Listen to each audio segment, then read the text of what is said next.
सहाफ़ी सदफ नईम की मौत की तहकीकात कराई जाए, ये कहा गया वज़ीर दाखिला राना सनाउल्लाह की जानिब से। उन्होंने कहा कि मौके पर मौजूद सहाफ़ियों के इंकशाफात के बाद ये मामला मशकूक हो गया है। वाक़े की तहकीकात कराना पंजाब हुकूमत की कानूनी जिम्मेदारी है। पंजाब हुकूमत ने जिम्मेदारी पूरी ना की तो वफाकी हुकूमत अपना फ़र्ज अदा करेगी।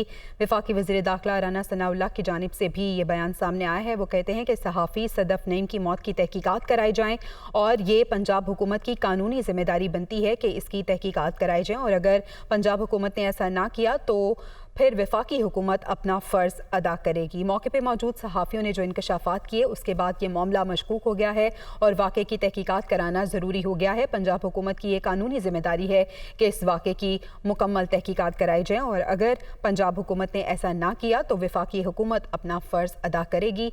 वज़ीर दाखिला राना सनाउल्लाह की जानिब से ये बयान सामने आया है।